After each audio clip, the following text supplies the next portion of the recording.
Several students are feeling unsafe tonight after a break-in at West 27th Apartments. In celebration of National Voter Registration Day, USG was out in full force recruiting potential voters. And the presidential nominees are back on the campaign trail after their first presidential debate. Annenberg TV News is next.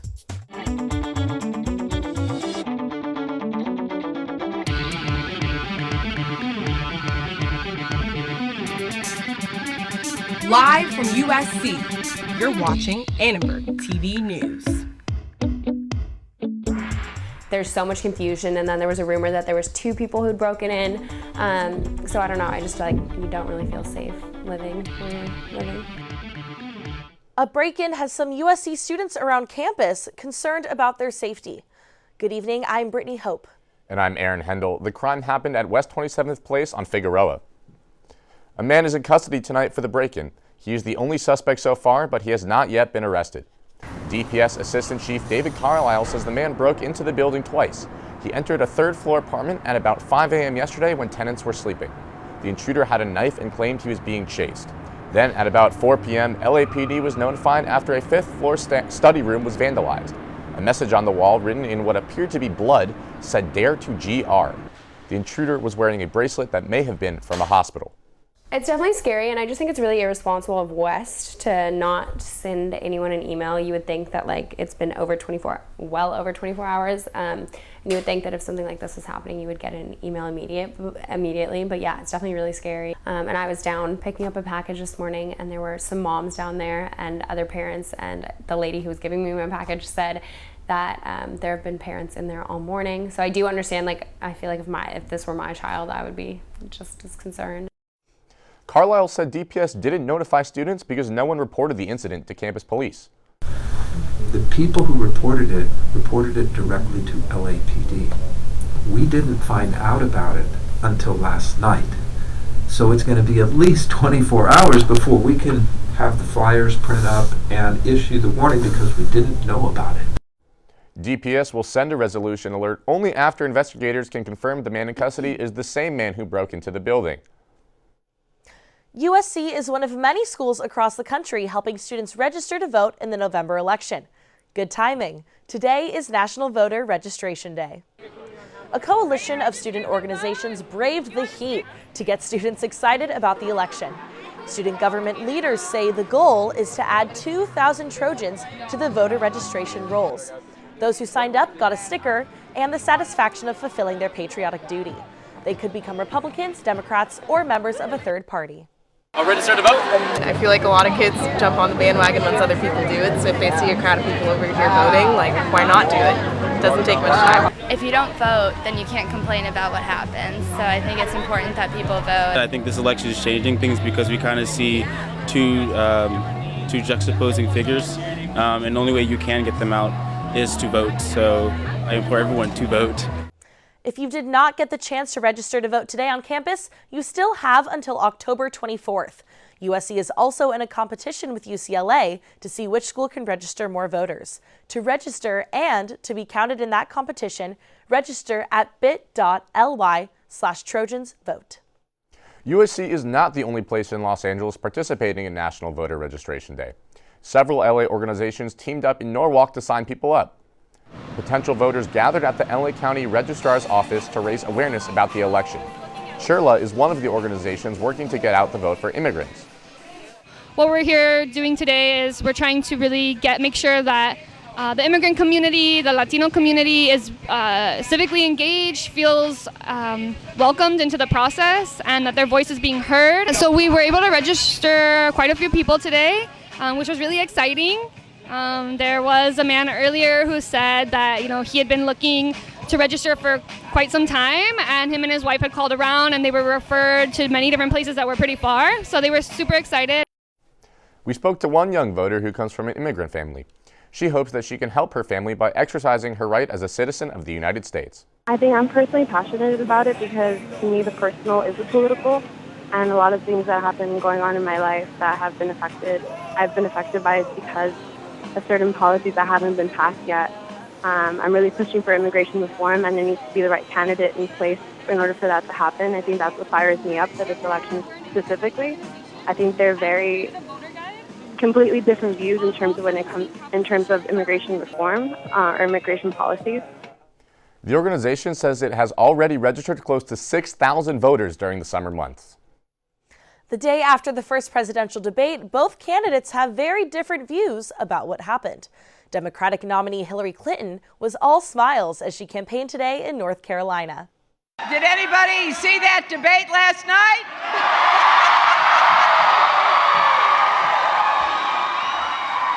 Oh, yes.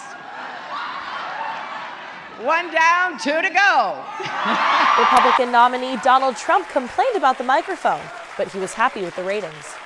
Won almost every single poll, CBS and Drudge and Slate and Time Magazine and all of them, right? We won all of them. So that was a great honor. But a very big moment, very important moment, talking about a lot of very important subjects, including jobs, including immigration. The presidential candidates will be back on the debate stage Sunday, October 9th at Washington University in St. Louis. There's still a lot of buzz tonight about the first presidential debate. Let's go to our political anchor, Allie Main, for reaction and what we can expect next. Allie? Thank you, Brittany. Last night's debate provided the candidates with an opportunity to appeal to a record-breaking 81.4 million viewers. Strategy expert Dan Schnur said some of the evening's more notable moments may have had the largest effect on the millennial audience rather than policy arguments.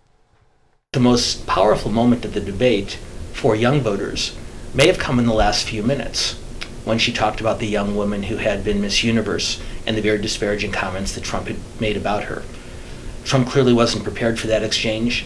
He may have been tired at the end of a 90-minute one-on-one debate, but he didn't do much to rebut. And particularly for a young voter, and particularly for a young female voter, this was a very, very powerful moment for Clinton.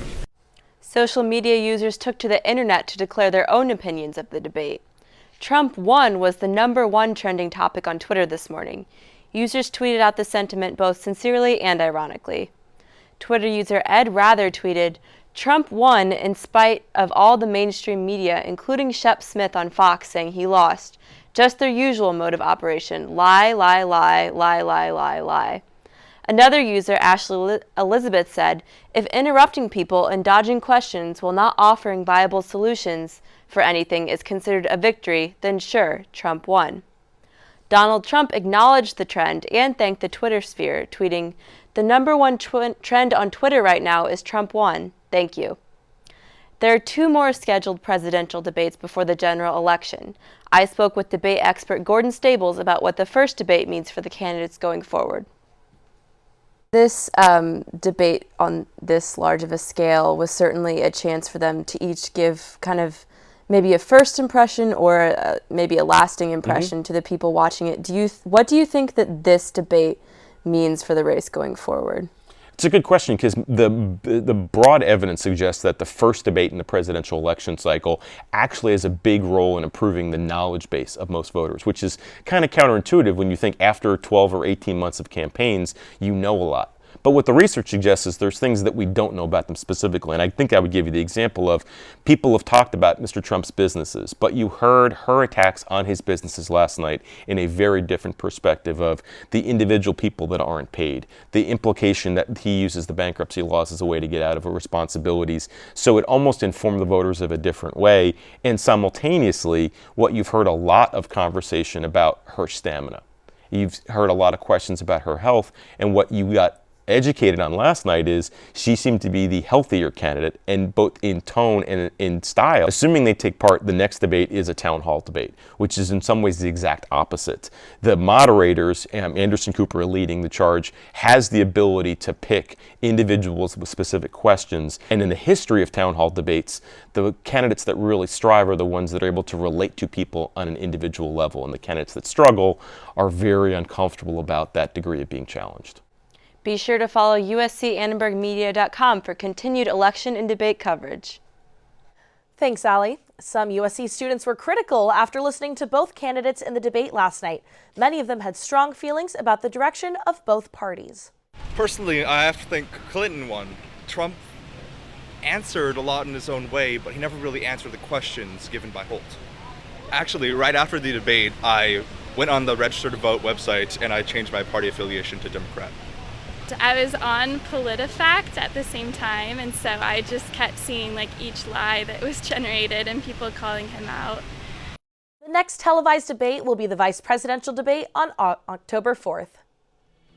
Mayor Eric Garcetti hit the streets of Los Angeles about a proposed tax to help pay for public transportation. UCLA becomes the first public university in California to use electric buses. And LA residents marched in support of a new measure designed to protect the rights of people added to the state's gang database. We'll be right back. It takes less than 1 minute to find out if you may have prediabetes. You can do it here. But you probably won't. You're busy. Kids, work, show coming back in 48 seconds. So let's do this now.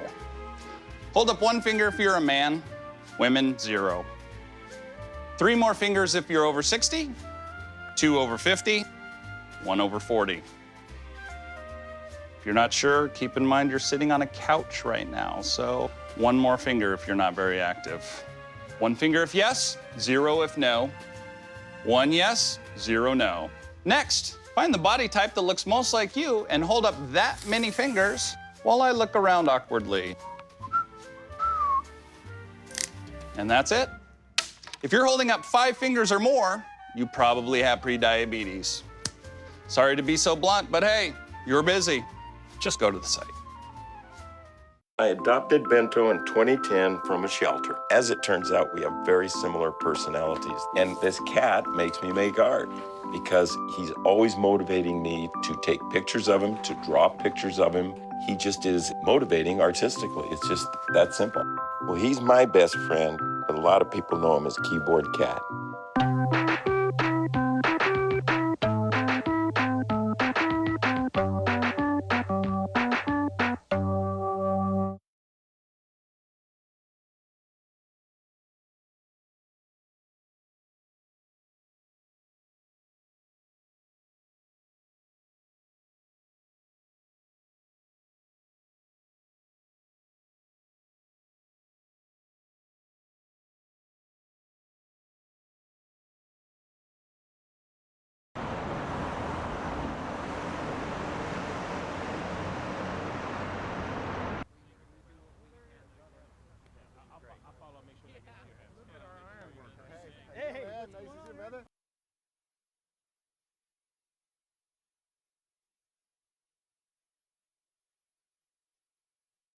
Here in the gateway cities, which is all of the cities that come from the ports of LA and Long Beach all the way up to the San Gabriel Valley and towards downtown, people prioritized the 605 freeway. They prioritized the new rail line that will be the Eco Rapid Transit. So everybody got to determine their projects and which were the most important.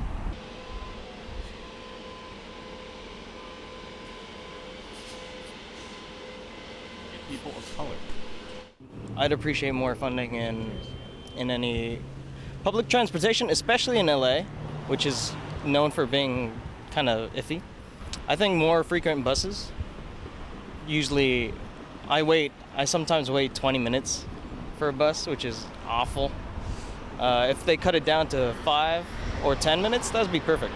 It'll give more money to the bus system, so I'm sure more people are going to start using the buses like that. Garcetti added communities may see improvements as early as 2018 if the measure passes.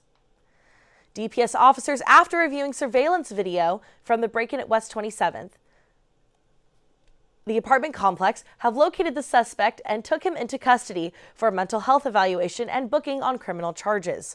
The suspect is currently in custody. Crowds of people marched to Governor Jerry Brown's LA office today in support of a bill to regulate the government's use of gang lists. The bill would require people to be notified if they are added to a shared gang database and give them the ability to appeal the decision. It would also require the Department of Justice to release the names of people added and removed from the lists. One marcher says this is vital to combat racial profiling. See all kinds of people, and predominantly it's brown and black and brown people that are getting racial profiled and being put in these Calgary databases. Like yeah, people make mistakes in the past, but doesn't mean you have to you do have to hold accountable for them for those mistakes. But I mean, to a certain point when they're trying to change their life, hold them accountable for what they're trying to do at that moment in their life, like me going to school or me working and trying to improve my community. During a recent congressional meeting, Senator Jeff Stone opposed the bill and said, quote, "It is going to be the crowning achievement in helping gang proliferation in the state of California. The bill goes too far and will ultimately cripple any gang investigation that we see going on in the state." Governor Brown has until September 30th to sign or veto the bill. If he signs it, gang notification would start in 2017. Brittany, I gotta tell you, I thought I left this humidity when I left Connecticut, but it has been brutal out there. You know, it's been humid, but it's also been hot. We're talking real heat. It feels like an oven outside. And if you think it's an oven out there, you should see what it feels like in here under these lights. Rachel, tell us what's going on. Yes, we've had a heat wave these past few days and saw some temperatures even in the triple digits. But those red flag warnings will soon be gone, so you can rest assured because relief is on its way and it will finally start to feel like fall. And if you take a look right now, it's 85, so it's starting to cool down, as you can see. But as we look ahead towards tomorrow in the Inland Empire area, it's going to be a bit chillier over there, but they're actually experiencing thunderstorms in the next few days. But if you take a look at the beach coastal area, it's going to be nice and sunny, so 89 in the Simi Valley, 77 in Malibu, and 91 in Thousand Oaks. So make sure you're staying hydrated if you're in that area. And if we take a look at where we are, it's pretty warm right now, 88. Tomorrow, LAX 83, but it is going to start to cool down, as you're going to see in my 5-day forecast. It's going to be 88 tomorrow, and it's going to cool down 20 degrees Saturday, 77, and 75 on Sunday. So a little bit chillier, nice fall weather there. And midterm season can be overwhelming and stressful, but I spoke with students and faculty on campus to hear what they had to say about this hectic testing time. Midterms are just around the corner, and for students, that means more hours in the library, more time studying, and more stress. While studying is important, USC's campus psychologist says managing your stress and taking proper breaks is just as essential. They're studying day and night around the clock, and they're not taking adequate breaks and not doing enjoyable activities that we all need to de-stress. During midterms and finals, students often sacrifice sleep and healthy habits for studying. If I have time, maybe a workout, but if not, no, nothing. Just don't sleep and get the work done. The Engelman Student Health Center, as well as other off-campus sites, offer restorative yoga and meditation classes.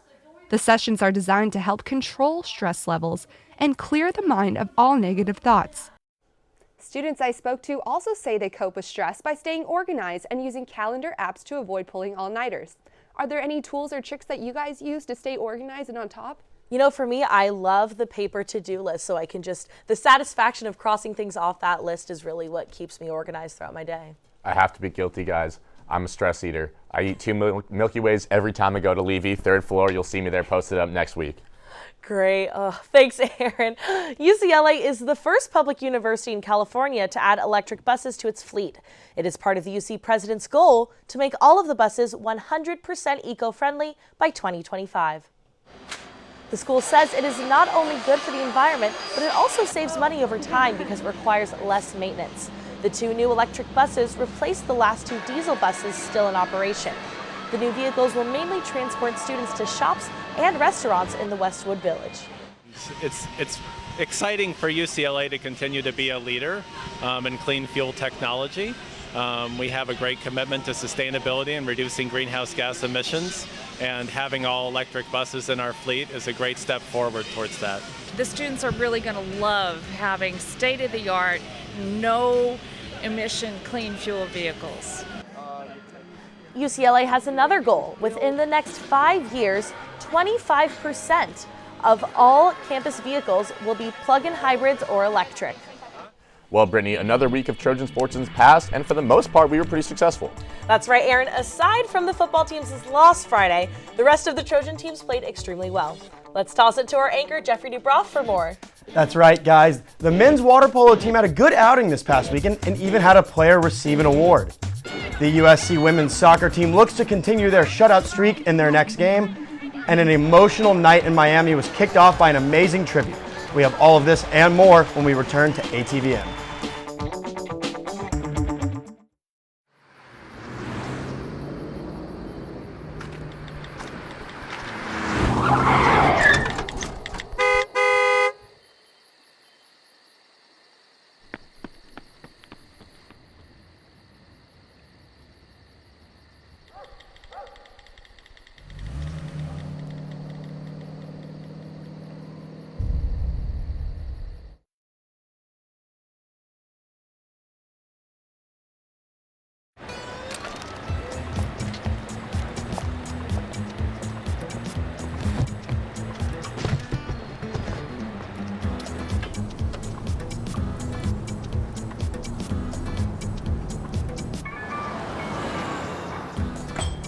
It's a short ride from your neighborhood to your naturehood.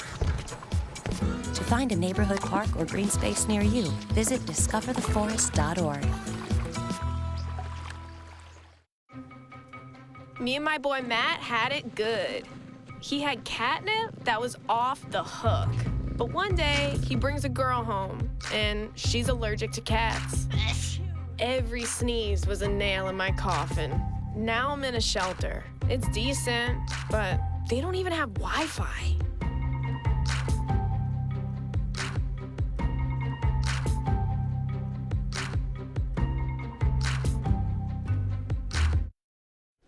Okay. Welcome back to ATVN. After beating the Arizona Wildcats 4-0 this past weekend, the USC women's soccer team looks to continue their shutout streak.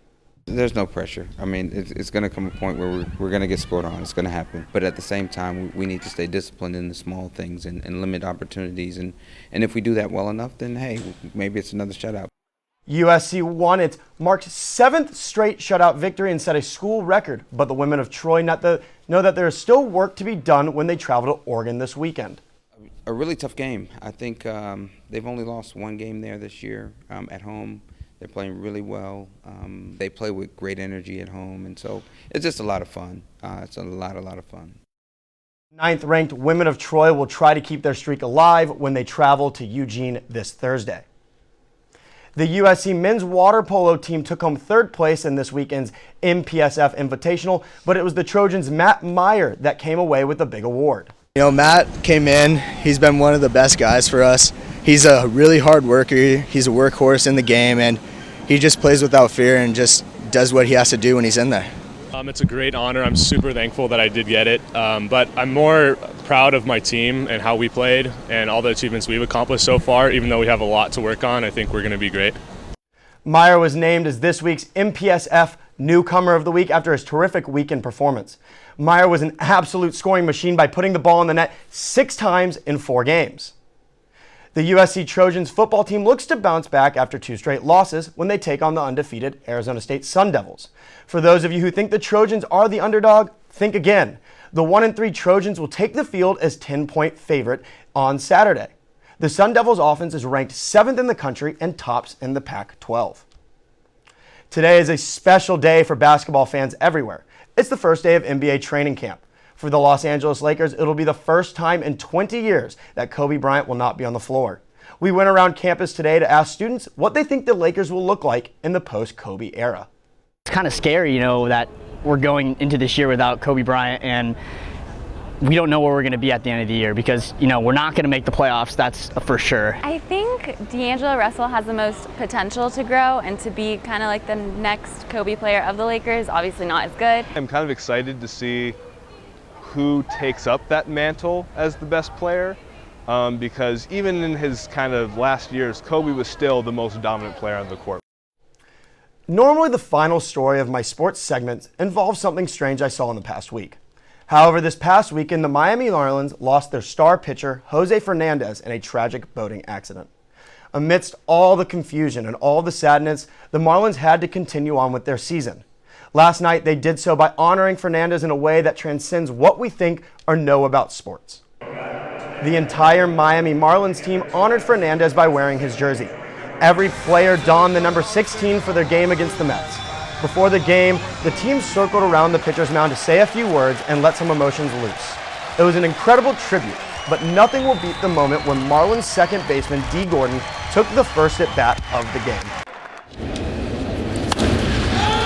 Gordon to right, it's deep, and it's gone! Dee Gordon has hit it out, and the Marlins have a 1-0 lead.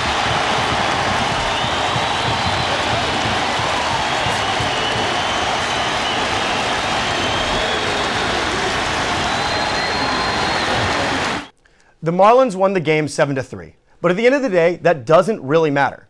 What I saw last night in that game is the perfect example of what the power of sports can do and what sports can be. It is more than just winning or losing. It is more than winning championships. This team came together as a family during their darkest times and stood by each other when they needed it most. The passing of Jose Fernandez is a tragedy and he will be missed. But the way the world supported the Marlins is why sports are so meaningful and why they are so impactful. Guys, 24 years old. I woke up to this news on Sunday just absolutely stunned. A horrible loss, but what an amazing way this team rallied around each other to support each other. Yeah, you know, Jeff, I think you said it totally right. Sports is so much more than the wins and the losses. It's about the families and the people involved. Absolutely. Guys, thanks so much. Can Donald Trump break a traffic law? Wait till you see what one driver did to put this idea to the test.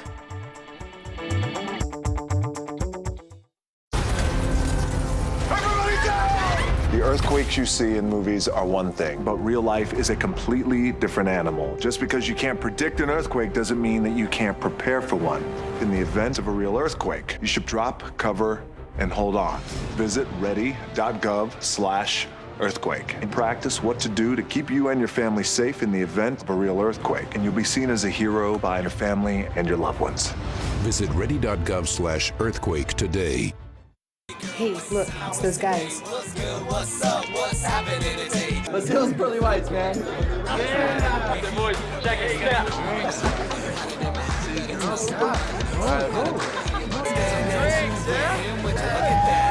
Stand up, do my chair is gonna compare us.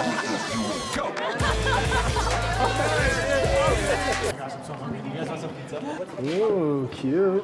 Are you good to drive? I'm fine. Hey girl, what's up? What's the name? What's good? What's up? How many did you have? I should be fine. You should be. Sir, go and step out of the vehicle for me. Yes, sir. See ya, buddy. Today, Sean's got a hearing. We'll see how it goes. Good luck. So turns out, buzz driving and drunk driving, they're the same thing, and it costs around $10,000. So not worth it.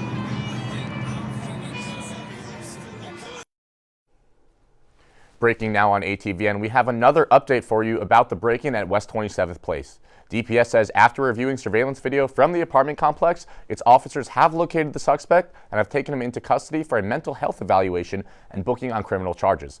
The suspect is currently in the custody of the LAPD. A patrol officer in Washington State pulled over a driver who had a big, amazing cardboard cutout of the greatest passenger in the world, Donald Trump. The driver wanted to take the carpool lane, but with no second passenger, he used a cardboard cutout of Republican presidential nominee Donald Trump. The driver could face a huge fine of over $100, and Mexico won't pay for it.